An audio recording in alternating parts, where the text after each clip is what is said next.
자, 오늘 우리가 읽은 말씀, 짧은 말씀이죠. 이 말씀은 실화가 아니라 예수님이 지금 예화를 드신 거예요. 비유를 드실 때는 어떤 상황을 다 설명할 수 없기 때문에 비유를 통해서 그 안에 깊은 의미들을 말씀하시는 거죠.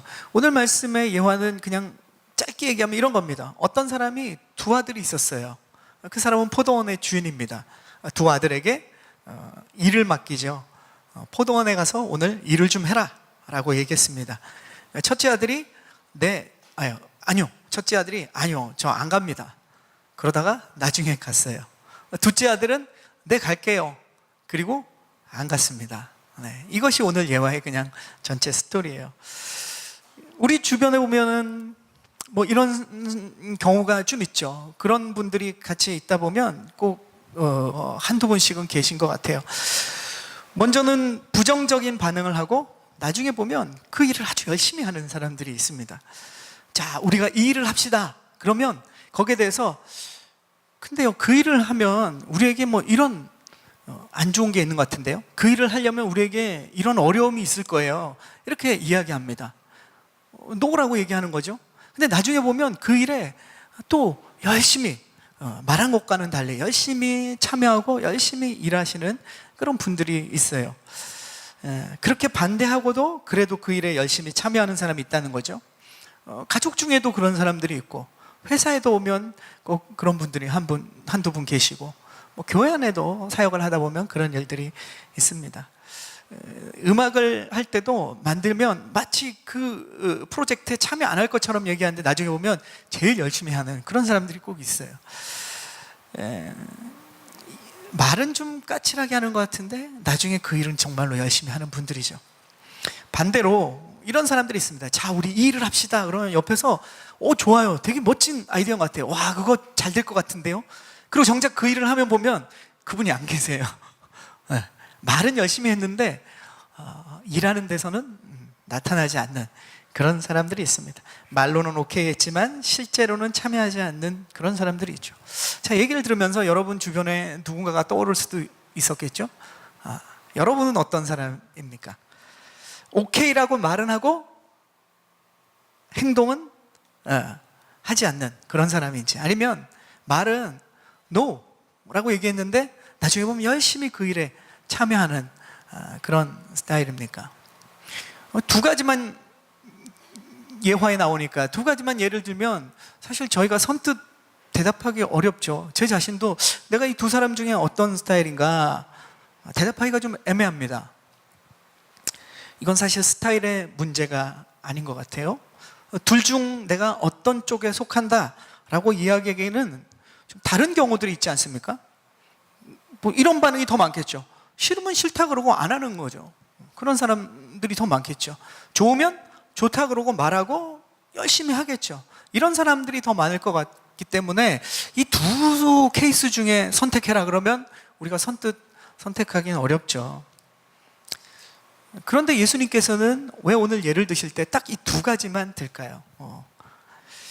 우리 오늘 읽었던 본문인데 다시 한번 본문을 좀 읽어보려고 하는데요, 28절부터 30절까지의 말씀을 우리가 다시 한번 천천히 읽어보겠습니다. 28절부터 30절까지. 자, 시작.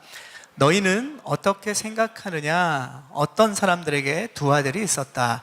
그 사람이 맏아들에게 가서 얘야, 오늘 포도원에 가서 일하여라 하고 말했다. 맏아들은 싫습니다 라고 대답했지만 그 뒤에 그는 뉘우치고 일하러 갔다. 그 후 아버지는 둘째 아들에게 가서 똑같이 말했다. 둘째 아들은 예 아버지라고 대답만 하고는 가지 않았다. 자, 오늘 이 예화를 드는 배경이 있습니다. 우리가 지난주에 본 것처럼 예수님께서 지금 예루살렘에 입성하셨어요. 예루살렘에 들어가셨어요. 가신 목적은 십자가를 지시고 모든 인류를 구원하기 위해서, 그 모든 사람들이 외쳤던 것처럼, 호산나라고 외쳤던 것처럼 주님이 결국은 구원자로 모든 인류를 위해서 십자가에 죽으시고 그 죽음을 통해서 모든 사람들을 구원하기 위해서 지금 오셨지 않습니까? 그리고 이제 예루살렘 성에 들어가셨다는 거죠. 그리고 지난주에 우리가 본 것처럼 하신 사역은 뭐냐? 성전에 가셔서 장사하는 사람들을 막 내어 쫓았어요. 왜냐하면 성전에서 그렇게 재물을 바꾸는 것이 문제가 아니지만 그것을 통해서 하나님의 거룩한 일을 통해서 장사하고 하나님을 통해서 우리가 뭔가 탐욕을, 자신의 욕심을 채우려는 그러한 모습들이 그 안에 있었기 때문에 예수님은 거기에 대해서 분노하셨다라고 지난주에 나눴죠. 그래서 우리가 하나님을 도구로 사용하거나 하나님을 내 목적과 욕심을 채우기 위해서 사용된다면 우리의 예배, 우리의 믿음 생활은 사실은 그것은 우리가 수정이 필요하죠. 성전이 깨끗하게 된 것처럼 우리의 그러한 하나님과의 관계, 믿음 생활에 변화가 일어나야 된다는 것을 말씀드렸습니다. 그런데 그 사건을 본 사람들이 있었죠. 장사하는 사람들도 거기에 대해서 예수님의 그 분노하심 때문에 타격을 입었겠지만 그 장사하는 사람들과 결탁했던 성전에 이익관계가 있던 사람들이 있었죠. 대제사장들과 그리고 바리새인들과 종교 지도자들도 거기서 나오는 그 수익을 가지고 나누고 있었다. 어느 정도였는지는 지난주에 말씀드렸어요. 엄청난 부를, 자신들의 탐욕을 이 하나님을 예배하는 사람들을 통해서 착복하고 있었던 거죠. 그러니까 그들이 볼 때는 예수님의 이러한 분노와 모습들이 아주 싫은 거예요. 예수님에 대해서 한마디로 예수님을 찍은 거죠. 예수님이 그전에도 주요 인물이었고 찍힌 사람이었지만 이 성전을 청결하게 사는 사건을 통해서 그들에게 직접적인 이 눈에 보이는 이익들을 완전히 예수님께서 건드리신 거예요. 그러니까 대제사장과 바리새인들도 예수님을 이제 벼르고 있었습니다. 근데 예수님이 다음 날 성전에 다시 오셔서 말씀을 가르치고 계셨어요. 그러니까 이 대제사장들과 바리새인들과 리더들이 와서 이제 예수님을 공격합니다. 예수님이 천국 복음을 말씀하고 사람들에게 은혜를 끼치는 것을 딱 막고 이렇게 얘기하는 거죠. 당신이 무슨 권위로 지금 성전에서 말씀을 전하고 말씀을 가르치는 거냐, 이렇게 대듭니다. 그러니까 예수님이 이렇게 반응하세요. 내가 무슨 권위로 하나님의 말씀을 전하는지 사실은 얘기할 필요조차 없는 거예요. 하나님의 아들께서 하나님의 이 하늘나라의 복음을 전하는 것이 무엇이 문제입니까? 그러니까 대답할 가치도 없어요. 그래서 예수님이 어떻게 얘기하면 내가 그럼 너에게 오히려 하나를 물어보겠다라고 하고 질문을 하십니다. 그 질문이 뭐냐면 세례 요한이 그 세례를 준 것이 하늘로부터 오는 권위를 가지고 한 거냐, 아니면 사람들로부터 오는 권위를 가지고 한 거냐, 이렇게 역으로 물어봤습니다. 그러니까 대제사장들과 바리새인들이, 리더들이 함부로 대답하기가 어려운 거예요. 왜냐하면 세례 요한이 분명히 와서 회개시키고 세례를 주었을 때 엄청난 영향력이었거든요. 그런데 그것에 대해서 만약에 하늘로부터 온 것이다, 그러니까 하늘의 권위를 가지고 세례 요한이 한 것이 맞다, 옳은 일이다 라고 해버리면 어떻게 되냐면 자신들이 그 세례 요한의 세례와 그러한 회개에 대해서 뉘우치지 않은 것에 대해서 자기들에게 화살이 돌아와요. 그리고 세례 요한이 그 대제사장들과 바리새인에게 꾸짖던 것처럼 이 독사의 자식들아, 이 모든 것이 사실 자기들이 인정해 버리는 거거든요. 자신들이 그걸 용납할 수 없는 거예요. 세례 요한의 하늘로부터 오는 권위를 가지고 했다라고 얘기할 수가 없는 거예요. 그렇다고 사람으로부터 그러면 온 권위다라고 얘기해 버리면 세례 요한은 자기 멋대로 하나님이 주신 권위도 아닌데 마음대로 그것을 세례를 주고 그런 선지자 사역을 했다라고 얘기해 버리기에는 일반 대중들이, 일반 사람들은 세례 요한을 다 선지자로 알고 있었거든요. 그렇게 얘기해 버리면 일반 군중들이 이 대제사장들과 바리새인들에 대해서 미움을 갖게 되니까 어쨌든 그렇게 해도 사람들의 이 호응을 못 얻는 거죠. 이렇게 대답할 수도 없고 저렇게 대답할 수 없는 진퇴양난에 빠지게 됩니다. 대제사장들과 바리새인들이 한참 논의를 한 다음에 예수님께 얘기하죠. 모르겠다. 이렇게 얘기해도 안 되고 저렇게 얘기해도 자기들한테 이익이 안 되는 거예요. 그 얘기를 듣자마자 예수님이 저와 여러분이 읽은 이 비유를 하신 거예요. 그러니까 첫째 아들과 둘째 아들의 이 비유는 바로 그 대제사장들과 바리새인들의 문제점을 가지고 그 문제점을 지적하는 데의 비유인 거예요. 첫 번째, 우리가 해석을 해야 되는 첫 번째 단추는. 그러니까 결국 유대 지도자들이 이 비유에서 어떤 거냐면 말로는 백성들을 위해서 하나님께 제사를 드리는 사람들이고 백성들을 위해서 하나님의 말씀을 가르치는 자들이었어요. 말로는 다 했어요. 근데 그들의 행동은 어땠습니까? 탐욕과 자기들의 신분과 위치, 기득권을 사수하려는 이 잔머리와 속임수를 쓰는 행동에 지나지 않았던 사람들이에요. 그걸 지금 이 비유를 가지고 이야기하는 겁니다. 유대 지도자들의 이런 반응 속에서 예수님은 오늘 비유를 드시니까 오늘 비유 포도원의 주인인 이 아버지는 누구냐?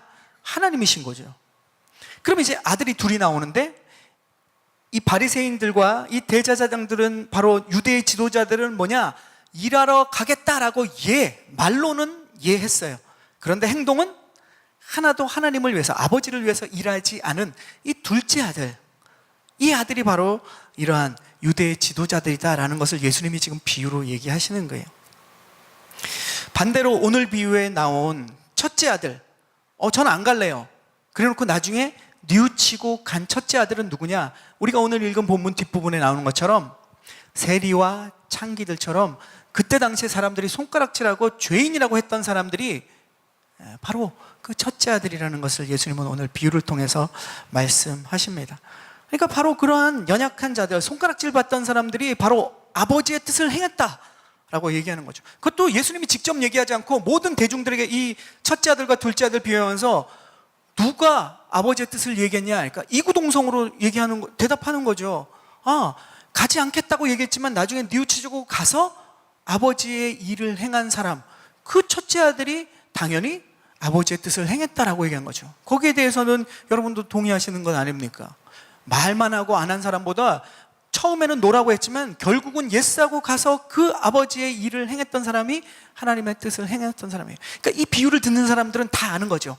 와, 그렇다. 말만 하고 결국 자기 욕심을 채웠던 유대의 지도자들이 아버지의 뜻을 행한 것이 아니라 세리와 창기처럼 손가락질 받고 누가 봐도 죄인인 것처럼 무시받고 괄시받던 그 사람들이, 그러나 자신의 그러한 죄를 뉘우치고 하나님 앞에 돌아올 때 결국 아버지의 뜻을 행하는구나. 시원하게 예수님이 이 비유를 가지고 지금 이 유대 지도자들의 그 탐욕과 잘못들을 한 방 먹인 거예요. 그것이 오늘 비유입니다. 먼저 말로는 어떤 얘기를 하더라도 결국에는 그 말이 아니라 그 사람이 어떻게 반응하고 행동하느냐가 결국 그것이 진짜입니다. 말씀 안에도 보면 내가 그들의 말이 아니라 그들의 행동과 그들의 권세와 능력들을 보는 것이 중요한 것이죠.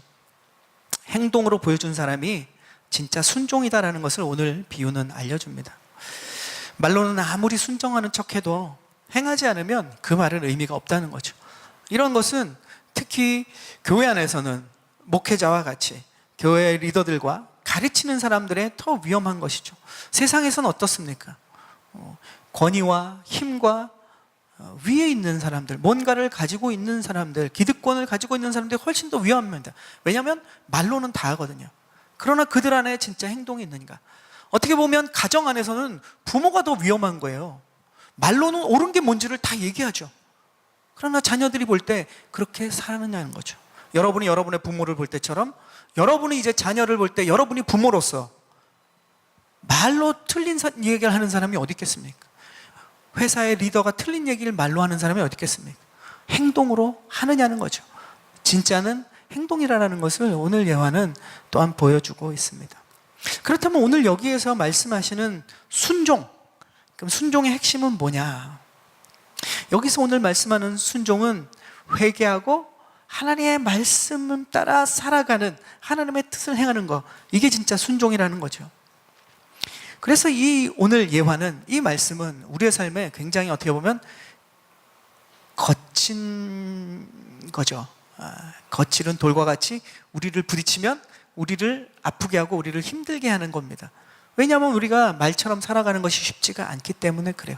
옳은 것을 알지만 그 아는 대로 살아가기가 우리가 너무 어렵죠. 그러나 이런 부딪히고 거치는 돌들이 우리를 결국 우리의 모난 부분을 깎아내고 우리를 주님 닮은 성품으로 바꿔가는 거예요. 그 부딪히는 게 싫고 변화되는 게 싫은 사람은 계속 그 모난 것처럼 그냥 세상 사람과 똑같이 살 수밖에 없어요. 그런 하나님의 말씀을 통해서 우리의 모난 부분을 깎아내기 시작합니다. 오늘 말씀도 우리에게 그래서 힘들지만 도전을 주는 말씀인 거예요. 처음에 말로는 노라고 대답한 이 세리와 창기 같은 사람들은 사실 하나님이 기뻐하지 않는 죄를 지은 거예요.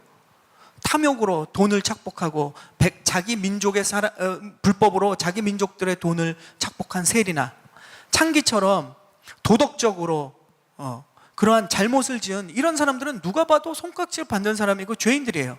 그들은 어떻게 보면 처음에는 노라고 얘기한 첫째 아들과 같은 거죠. 그러나 그들이 예수님을 만나고 예수님의 복음을 듣고 믿음으로 회개하고 돌이키고 이제 자신의 삶을 그렇게 살지 않으려고 변화되는 겁니다. 이것이 순종이라는 거예요. 오늘 말씀에 첫째 아들과 같은 모습이죠. 그들은 돌이켜서 하나님께로 돌아왔습니다. 그들의 행동은 이제 진짜가 된 거예요. 반대로 처음에 말로는 예스라고 대답한 유대 지도자들, 나는 하나님의 말씀을 잘 알아, 그리고 그 말씀 가르치고 그 말씀대로 살 거야, 그렇게 유대 지도자들이 됐겠죠. 그들의 대답은 근데 겉모습뿐이었다는 거예요. 말은 그렇게 하지만 마치 다 순종할 것처럼 말만 하지만 행동은 믿음대로 말씀대로 살지 않는 거짓 행세예요. 그 위선적이라고 예수님은 끊임없이 그 유대 리더들에게 얘기한 거죠. 그들의 신분이나 위치가 문제가 아니라 그 신분과 위치에 걸맞는 행동들을 하지 않고 겉모습만 하는 척하는 모습, 이런 외식하는 것, 위선적인 것, 이것을 주님은 견딜 수 없는 거예요. 돌이키지 않으니까. 그래서 오늘 말씀 우리가 처음 시작할 때 여러분은 어떤 사람인가? 노라고 말하고 행동으로 예스를 보여주는 사람인가? 아니면 예스라고 말은 하지만 행동은 노인 사람인가? 이 질문을 했었죠. 그런데 처음에 이런 얘기 했지 않습니까? 다른 경우도 있지 않습니까? 예스라고 말하고 순종하는, 행동으로 예스라고 하는 사람들도 있죠. 그리고 노라고 말하고 행동도 노의 행동을 하는 사람이 있죠. 그런데 오늘 비유에서 보면 순종이 뭐냐, 예스와 노의 차이가 뭐냐고 할 때 하나님 말씀을 따르는 것, 이 핵심으로 지금 비유를 하고 있지 않습니까? 그 관점에서 본다면 예스라고 말하고 예스로 행동한 사람은 저와 여러분 중에는 없습니다. 이런 분은 이 세상에 한 명밖에 없어요. 한 분밖에 없어요. 예수님밖에 없습니다. 처음부터 예스라고 말하고 그의 삶의 모든 행동이 하나님의 뜻을 따라서 온전히 순종한, 한 번도 노의 행동을 하지 않고 한 번도 말로 행동으로 노를 하지 않은 사람은 이 땅에 하나님의 독생자 아들이신 예수님밖에 없어요. 그러니까 이 케이스가 있지 않습니까? 라고 얘기하는 건 오늘 순종의 그 핵심, 예스와 노를 결정하는 그 순종이라는 핵심을 가지고 보면 이것은 사실 저와 여러분에게 해당이 안 되는 거예요. 그리고 반대로 아까 얘기한 것처럼 노라고 얘기하고 노라고 행동한 사람, 저희들 중에는 없다고 생각합니다. 없기를 바라는 거죠. 이런 사람은 누구냐? 하나님을 믿지 않는 세상 사람들이에요. 하나님의 말씀에서 당신은 없습니다. 성경 말씀, 하나님, 구원, 십자가 아니에요. 없어요. 그런 거 말하고 지금도 그렇게 살아가는 거예요. 노로 살아가는 사람. 그러니까 이 네 가지 케이스가 다 있는데 보면 오늘 예수님 왜 이 두 가지 비유, 두 가지 케이스밖에 왜 보여주지 않느냐?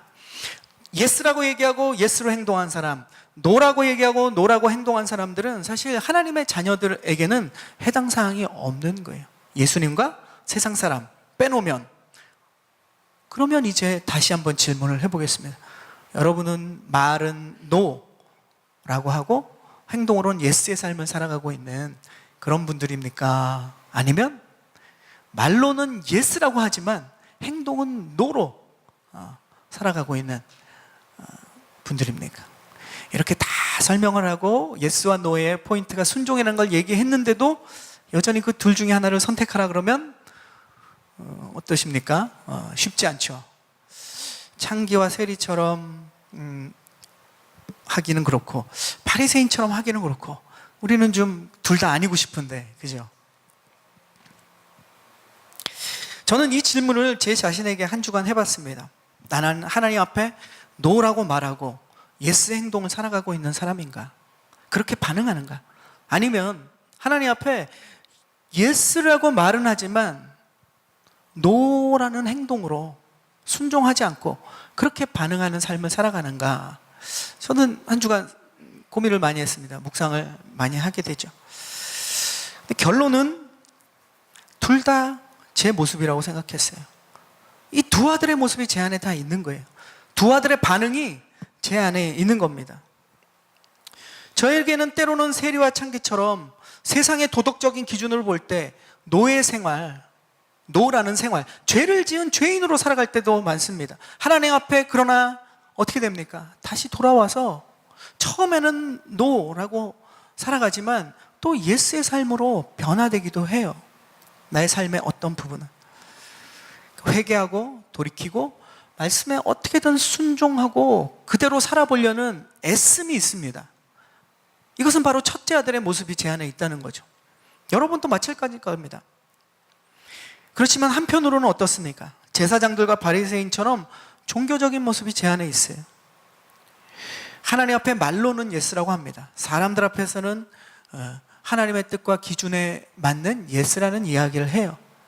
그런데 속으로는 나의 행동이 노라고 순종하고 싶지 않은, 행동하지 않으려는 죄악된 마음이 있습니다. 속으로는 문제가 많지만, 행동으로는 문제가 많지만 겉으로는 아주 믿음 좋은 사람처럼 보이는 그러한 어리석음도 있다는 거죠. 첫째 아들처럼 이렇게 과거를 청산하고 하나님 말씀 앞에 순종하면서 세상이 줄 수 없는 평안을 누리면서 때로는 그렇게 살고 그 기쁨을 맛봅니다. 지금도 맛볼 때가 많죠. 근데 보면 그렇게 살다 보면 자꾸 세상 안에서 세상을 또 기웃거릴 때가 있어요. 세상 고민과 두려움을 가져다가 내 것으로 끌어안을 때도 있습니다. 하나님의 은혜를 넘치게 받아놓고는 세상을 향해서 그 은혜를 흘려보내기에 인색한 모습들이 나에게 있다는 거죠. 이것은 첫째 아들과 같은 모습입니다. 이런 저의 모습에 대해서, 이런 우리의 모습에 대해서 성경은 분명하게 이야기합니다. 무릇 지킬 만한 것보다 내 마음의 중심을 지키라. 내 마음을 지키라. 그리하면 생명의 근원이 거기서부터 날 것이다. 이것은 뭡니까? 첫 번째 아들의 우리의 고민은 사실은 필요한 고민이에요. 그리고 하나님께서 그 고민 가운데 해답도 주십니다. 이것은 저의 평생의 싸움이고 여러분의 평생의 싸움인 거예요. 우리가 무엇을 싸우는 거냐? 혈과 육의 싸움을 하는 것이 아니라 우리는 우리 안에 있는 이러한 마음들과 끊임없이 싸우는 것이 우리의 신앙생활이라는 거죠. 날마다 우리가 그래서 쓰러지고, 그러나 주님께서 다시 이렇게 세워주시고, 날마다 믿음 안에서 싸워가야 할 성화의 과정, 그리스도 예수를 닮아가는 과정, 말씀과 내가 남남이 아니라 그 말씀을 안다면 그 말씀과 닮아가는 이 과정이 저와 여러분의 인생의 과정인 거예요. 그런데 이 과정은, 놀라운 것은 성령 하나님께서 그것을 도와주신다는 거예요. 우리가 그렇게 살 수 있도록. 창기와 세리들이 자신의 죄를 뉘우치고 회복하고 주님 앞에 나아갈 때 기뻐하고 환영하고 축복해 주시는 것처럼 우리가 그렇게 쓰러지지만 다시 한번 주님 앞에 예스라고 일어나서 행동하고 애쓰는 그 노력을 주님은 기뻐하신다는 거예요. 그리고 이 영적인 애씀을 하나님이 기뻐하실 뿐만 아니라, 우리가 마태복음을 시작할 때 그 산상수훈에서 배웠지 않습니까? 의에 줄이고 목말라 하는 우리의 모습, 어떻게든 예스로 살아보려고 하는 이러한 우리의 몸부림에 대해서 주님은 그것이 복되다라고 얘기하시는 겁니다. 이 노력들은 어쩌면 이러한 우리의 그 내면에서 일어나는 끊임없는 투쟁들은 하나님께서 원하시는, 자녀들이 정말로 애써야 될 본질이라는 거예요. 자, 이 부분은 우리가 말씀 안에서 끊임없이 고민하는 부분이고 우리의 일상에서 고민하는 부분이에요. 그러니까 첫째 아들의 문제는 사실은 우리가 평생을 그렇게 닮아가는 거기 때문에 우리에게 낯선 고민은 아닙니다. 그리고 이 고민은 아까도 얘기한 것처럼 하나님이 기뻐하시기 때문에 이것은 하나님과 동행하면서, 말씀과 동행하면서, 진리와 동행하면서 나아가면 되는 거예요. 이것은 우리가 익히 알고 있는 거예요. 끊임없이 우리의 내면에서 부딪힘으로 우리가 고민하는 문제입니다. 근데 진짜 문제는 뭐냐? 첫째 아들의 문제가 우리 안에 있지만 이건 사실 우리에게 그렇게 큰 문제가 아니에요. 진짜 저와 여러분의 문제는 둘째 아들의 문제가 우리 안에 있다는 거예요. 근데 이 둘째 아들의 문제는 우리가 모르고 사는 사람이 훨씬 더 많다는 거예요. 내 안에 네가 있다가 아니라 내 안에 둘째 아들이 있는데 그거를 모르고 살아가는 것이 우리에게 큰 문제예요. 바리새인과 대제사장들처럼 살아가는 그 문제가 우리 안에 버젓이 있는데 많은 사람들이 그것을 모르고 살아간다는 거죠. 인식하지 못하고.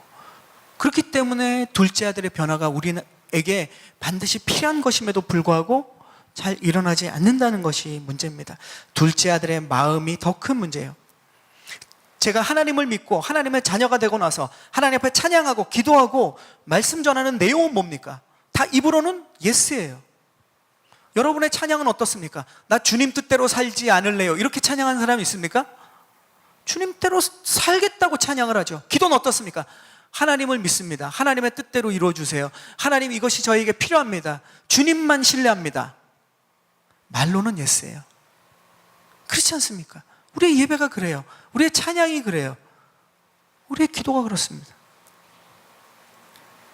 그런데 그 뒤로 돌아서서는, 예배가 끝나고 나서는 집에 가서, 회사에 가서, 세상으로 가서는 우리가 하나님께 말한 그 모든 것을 다 까맣게 잊고 행동은 노로 살 때가 많다라는 거예요. 근데 그것을 우리가 잘 인식하지 못할 때가 많습니다. 이것이 우리의 큰 문제인 거예요.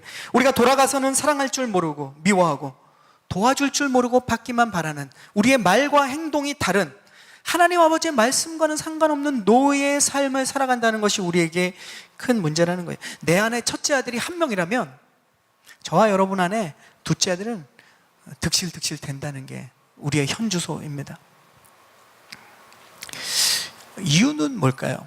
첫째 아들보다 둘째 아들의 마음이 우리 안에 더 많다는 게, 그런 우리의 모습이 더 크다는 게, 우리는 왜 그렇게 살까요? 말은 해놓고 실천하지 못하는 것, 이것은 사실 의지의 문제가 아닙니다. 말은 하나님 앞에 예스라고 했는데 우리의 삶이 예스의 삶을 살지 못하는, 이것은 의지의 문제라기보다는 관심의 문제예요. 관심의 문제. 우리의 의지의 문제라면 의지로 그것을, 하나님 뜻을 행할 수 있는 사람은 아무도 없습니다. 우리의 힘과 우리의 능력으로 행할 수가 없어요. 왜냐하면 우리는 세상 안에서 죄악된 존재고 세상에 그러한 흐름이 있기 때문에 그 흐름 따라 그냥 살게 돼 있어요. 근데 의지로 그것을 꺾어보려고 하면 잠시는 될 수 있지만 지속적이지 못합니다. 그래서 우리가 하나님 앞에 정말 말한 대로, 예스라고 말한 거대로 우리가 행동을 살아갈 수 있는 건 의지의 문제가 아니라 관심의 문제예요. 순종과 불순종은 우리의 관심의 문제입니다. 법을 지키면, 하나님의 법을 지키면 상을 받고, 법을 지키지 않으면 벌을 받는다. 이러한 상벌의 문제로, 두려움이나 아니면 뭔가 얻어내려고 하는 문제로 이 행동들이 우리 안에 일어나지 않는다는 거예요. 말씀하신 하나님의 마음에 대해서 관심이 우리가 있느냐 없느냐에 따라서 우리는 말한 대로 사느냐 말한 대로 살지 못하느냐가 결정된다는 겁니다. 다른 말로 하자면 뭡니까? 사랑이에요. 하나님을 내가 사랑하고 있는가? 그것에 대해서 우리는 결국 우리의 행동이 결정난다는 겁니다. 우리는 하나님 아버지의 마음에 관심이 없으면, 하나님 아버지에 대한 사랑이 부족하면 우리는 순종이 안 돼요. 내 관심은 딴 데 있는데 어떻게 순종을 합니까? 그건 진짜 지옥과 같은 거죠. 마음은 없는데 하긴 해야 되겠고, 이럴 수도 없고 저럴 수도 없는 우리의 현주소가 있습니다. 하나님 마음에는 관심이 없고 사랑이 없으면 일단은 하겠다고 예스를 하고 내 의지대로 결단은 해보지만 말만 하고 안 하기가 쉽다는 거예요. 관심이 없고 사랑이 없으면 나타나는 가장 큰 특징은 뭐냐? 쉽게 잊어버리는 거예요. 하나님에 대해서 내가 고백한 것도 잊어버리고, 하나님의 말씀 뭔지는 아는데 내 일상에서는 쉽게 잊어버리는 겁니다. 관심이 없으면 잊어버려요. 사랑이 없으면 잊어버립니다. 쉽게 잊어버리는 이유는 뭐냐? 그것에서 집중을 안 하는 거예요. 여러분, 여기 이제 결혼하시고 자녀를 키우시는 분들도 많으시지만, 특별히 이제 자녀가 어릴 때는 막 더 뜨겁죠. 부모가 막 사랑이 넘쳐나요. 커서도 넘쳐나지만 어릴 때 그 사람과 또 다른 부분이죠. 열정이 더 있습니다. 자녀에 대한 사랑이 불타오를 때는 어떻습니까? 아니, 여러분 중에 지금 교제를 하고 계신 분이나 또 이 사랑하신 분, 이성 친구나 배우자에 대한 사랑이 불타오를 때 어떻습니까? 너무 오래돼서 기억이 안 나시는 분들도 계실지 모르지만 나이와 상관없이, 결혼의 연수와 상관없이 여전히 불타는 분들도 계실 거예요. 배우자에 대해서 사랑이 불타오를 때는 어떻습니까? 엄청나게 관심을 가져요. 관심 이상의 것을 갖습니다. 관심 가질 필요가 없는 것도 너무 관심을 가져요. 그리고 엄청나게 집중력을 발휘하죠. 말 한마디도 놓치지 않아요. 그 사랑하는 사람, 배우자에 대해서 한마디도 놓치지 않고 자녀가 얘기하는 그 한마디를 놓치지 않습니다. 왜냐하면 관심이 지금 집중되어 있기 때문에 그래요. 말의 톤과 변화, 심지어는 그 뉘앙스까지도 안 놓치려고 합니다. 말은 이렇게 하지만 정말로 그 사람이 그것을 좋아하는가, 정말로 그것에 대해서 관심이 있는가, 그것까지도 집중을 하죠. 그 속에 담긴 의미를 발견하려고 초집중합니다. 말하는 동안에 눈빛이나 제스처, 그것도 안 놓쳐요. 여러분 연애할 때 그런 경험 많으시죠? 그런데 그 사랑의 열정이 식으면 어떻게 됩니까? 관심도 식어지죠. 집중력도 엄청 떨어져요. 그래서 어떤 결과가 일어나는가? 말을 건성으로 듣습니다. 그죠? 대답도 생각을 안 해보고 그냥 기계적으로 건성으로 대답하게 돼 있어요. 눈빛 교환도 잘 안 합니다. 그냥 딴 거 하면서 얘기하죠. 방금 전에 나눈 이야기 내용도 잘 기억을 못 해요. 집중을 안 하니까, 관심이 없으니까, 열정과 사랑이 식어졌으니까. 어떻게 제가 그렇게 잘 아냐고요? 네, 경험을 해봤기 때문에. 여러분 중에도 경험을 해보신 분, 지금 경험하고 계시는 분들 계실 겁니다. 전에 그 아들 연구소라는 단체가 있어서 그 영상이 한동안 또 많이 이렇게 회자된 적이 있었는데, 저도 그 연구소의 강의, 그 강사분이 얘기하시는 강의 내용을 봤어요. 왜 제목이 그 연구소 이름은 아들 연구소인가? 그 내용을 보니까 쉽게 알겠더라고요. 그러니까 보통 집안에서의 그런 가정교육과 자녀들의 학업에 대한 부분들을 엄마와 아빠가 분담해서 하지만, 아빠도 관심이 많지만 사실 엄마가 더 많은 역할을 한국 문화에서는 감당하고 있지 않습니까? 현재는. 그러다 보니까 이 엄마와 아들 관계가 굉장히 어려운 거예요. 뭐 엄마와 딸과의 관계도 뭐 쉽지 않은 경우도 많죠. 근데 엄마와 아들이 특별히 힘든 건 뭐냐면, 이 남자의 뇌구조와 여자의 뇌구조 반응들이 많이 차이가 나기 때문에, 특별히 엄마와 아들과의 이 어려움이 생기기 때문에 그 소통을 위해서 연구소 이름이 아들 연구소였던 것 같아요. 근데 거기서 그 강사가 하시는 얘기가 이런 얘기가 있는 거죠. 아빠는 아들하고 뭐 소통이 안 되는 것 같지만 그래도 아빠는 아들을 좀 이해하기가 쉽다는 거죠. 왜냐하면 아들의 그 반응을 보면 내가 어렸을 때 엄마한테 하던 행동이랑 똑같거든요. 그리고 내가 지금도 아내에게 하고 있는 반응과 그 생각이 이 아들을 통해서 보니까 어느 정도 그래도 이해할 수 있는 부분이 생긴다는 거예요. 그 엄마는 도통 그 경험이 없기 때문에 이 아들이 왜 이러는지, 우리 아들이 무슨 특별한, 딴 사람과 다르게 특별한 문제가 있는지 이런 고민을 한다는 거예요. 그 강사분의 말씀이 뭐냐면, 그 엄마가 아무리 얘기해도 아들이 집중을 안 한다는 거예요. 특별히 뭐 사춘기, 그리고 사춘기를 넘어서서 이제 아들이 자라면 엄마가 아무리 얘기해도 그냥 건성으로 얘기해요. 밥 먹었어? 응. 공부 오늘 열심히 했어? 응. 학교에서 뭐 무슨 일 있었니? 응. 무조건 응인 거죠. 그러면 내일 준비물 잘 챙겼니? 숙제는 했니? 응. 답은 똑같은데 정말로 그 답이 진짜 아이의 생각과 고민에서 나온 답이 아닌 경우가 많다는 거예요. 이야기의 핵심은 뭐냐? 아들이 엄마에게 대답은 잘한다고 해도 그 엄마의 물음이 이 아들의 머릿속으로 들어가지 않는다는 거예요. 왜냐? 관심을 집중하지 않고 관심을 갖고 있지 않기 때문에 그래요. 아들은 엄마에게 그저 대답만 예스를 한다는 거예요. 그러나 행동은 노인 경우가 많다는 거죠. 그래서 그 강사분의 해결책은 뭐냐? 엄마들이 아들이 아무리 뭘 하고 있을 때 얘기해도 백날 소용없으니까 그렇게 100번 얘기해도 아들은 절대 안 듣는다는 거예요. 어떻게 아들에게 이야기해야 되냐?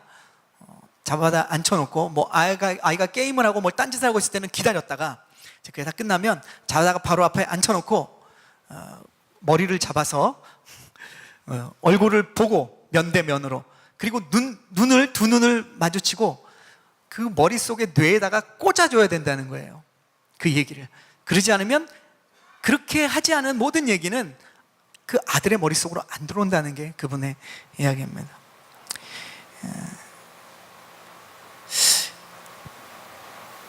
참 그 얘기를 들으면서 그냥 제가 하나님 앞에 반응하는 모습들, 또 오늘 이 비유를 묵상하면서 많이 생각해 보게 됐습니다.